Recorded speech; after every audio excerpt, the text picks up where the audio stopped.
Hello, friends. Welcome to Daily Bible Reading. It's January 7th, and the reading for today is Job, chapters 14 through 16.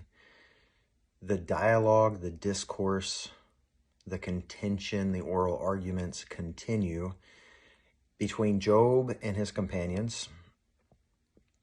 And when reading this, I'm trying to get into Job's mind.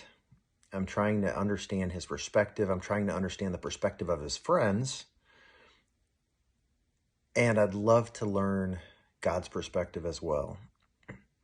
Now, it's interesting because Job at this point is, in my mind, double-barreled, unleashing, not holding back. I'd rather be dead. He says, I wish that I'd never been born.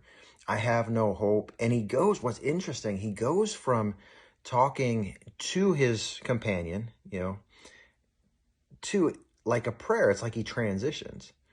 And he accuses God in chapter 14.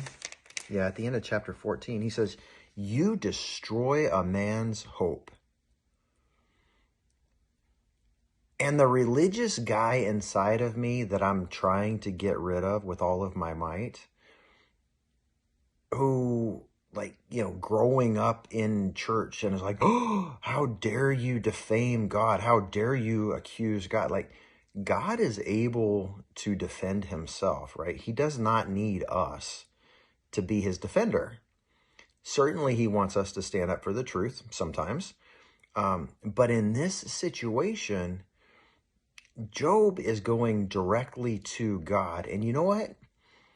I think, and I could be wrong, but I think God is pleased with the honesty of Job.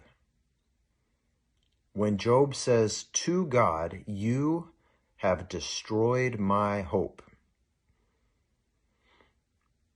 Isn't that so much better than for us to grumble and complain about what God has done or about what has happened to us? I think so many of us, we have this tendency, like the Israelites. We've been delivered out of slavery. Now we're wandering around in the desert. God's feeding us every day. And we're like, yeah, we were better off when we were slaves. Remember back then when we had our own tents to sleep in? And, we got whipped and we had to make bricks without clay and all this other stuff. It was sun up to sundown. It was backbreaking work, but at least we knew where we were going to sleep every night. And I think that's also the difference that I'm seeing between Job and his friends. Like, Job knows that he didn't really do anything wrong to deserve all of this horrible stuff that's happening to him and to his wife. Thank you, Mary.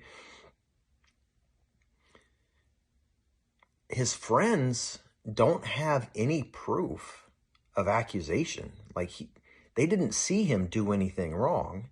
They came and they assumed that he must have done something wrong. So what does that say about their perspective and their worldview? Are they afraid to admit that perhaps if God is allowing these things or even ordaining these things to happen in Job's life and Job didn't sin, then perhaps they might have to deal with them in their own lives too? Well, try to soak it in, friends. This was about Job, chapters 14 through 16, in the reading for today, January 7th. God bless you all.